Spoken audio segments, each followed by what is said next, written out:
کیا نفل نماز میں ایک نمازی سے اگر بھول چک ہو جائے یا شک ہو جائے تو سجدہ سہو نہیں ہے؟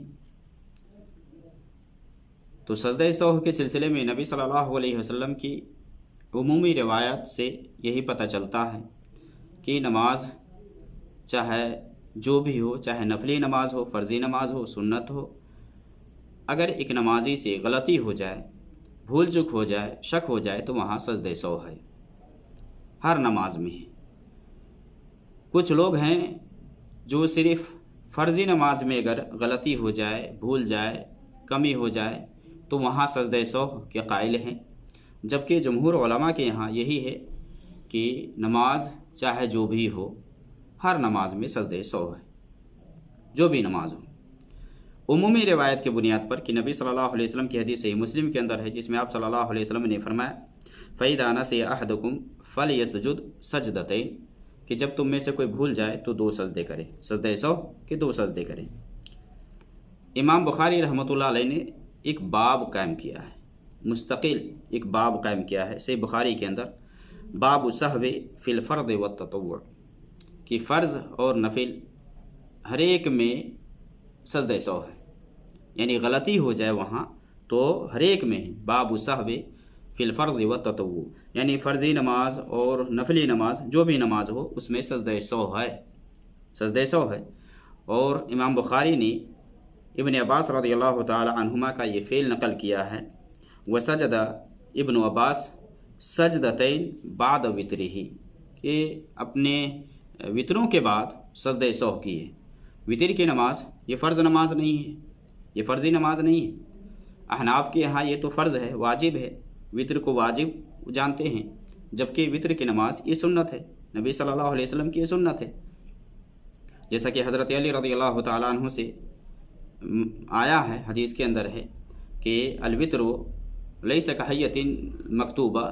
یعنی فرض نمازوں کی طرح سے یہ ضروری نہیں ہے، لیکنہا سنت سنہا رسول اللہ صلی اللہ علیہ وسلم، یہ سنت ہے کہ جس کی بنیاد نبی صلی اللہ علیہ وسلم نے رکھی ہے، تو وطر کی نماز یہ سنت ہے۔ وطر میں عبداللہ ابن عباس رضی اللہ تعالی عنہما سے سجدہ سہو کرنا ثابت ہے۔ اور امام بخاری نے اس باب کے تحت جو روایت نقل کیا ہے وہ ابو ہریرہ رضی اللہ تعالی عنہ سے حدیث ہے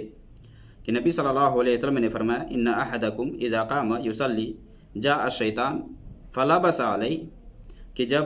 تم میں سے کوئی شخص نماز میں جب کھڑا ہوتا ہے تو شیطان اس کے پاس آتا ہے اور اس کے اوپر کیا کرتا ہے، اس کی نماز میں لبس علیہ یعنی شبہ پیدا کرتا ہے،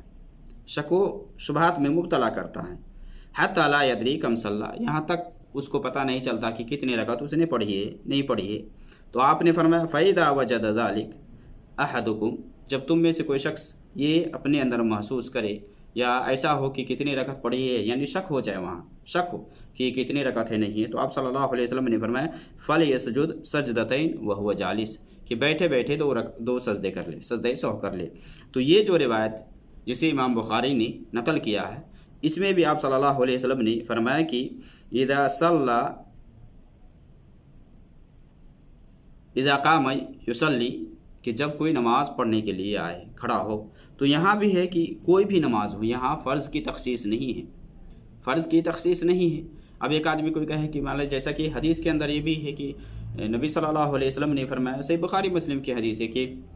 اگر کوئی روزے کی حالت میں بھول کر کے کھا پی لیتا ہے تو وہ اپنا روزہ مکمل کرے، اس لیے کہ اللہ رب العالمین نے اسے کھلایا اور پلایا ہے۔ اب کوئی آدمی یہاں تخصیص کر سکتا ہے کہ نہیں یہ فرضی روزہ میں ہے، نفلی روزہ میں نہیں ہے، ایسا کوئی تخصیص کرے گا؟ تخصیص کے لیے دلیل چاہیے، دلیل چاہیے کہ یہ صرف فرضی روزہ کے ساتھ ہے، نفلی روزہ کے ساتھ نہیں ہے۔ تو سجدہ سہو کا جو معاملہ ہے یہ ہر نماز کے ساتھ ہے، جس نماز میں وہ چیز واقع ہو جائے یا لاحق ہو جائے کہ جس سے سجدہ سہو کرنا ہوتا ہے تو وہاں سجدہ سہو کرے گا، چاہے کہ سنت نماز ہو، نفل نماز ہو یا جو بھی نماز ہو، اگر اسباب سجدہ سجود اگر لاگو ہوتا ہے یا کر لیتا ہے کوئی ایسا کام تو سجدہ سہو کرے گا، وہ صرف فرض کے ساتھ خاص نہیں ہے۔ اگر کوئی خاص کرتا ہے تو اس کی تخصیص کی دلیل چاہیے۔ عمومی روایت کے بنیاد پر کوئی بھی نماز ہو، اگر نمازی سے غلطی بھول چک ہو جائے تو اس میں سجدہ سہو ہے۔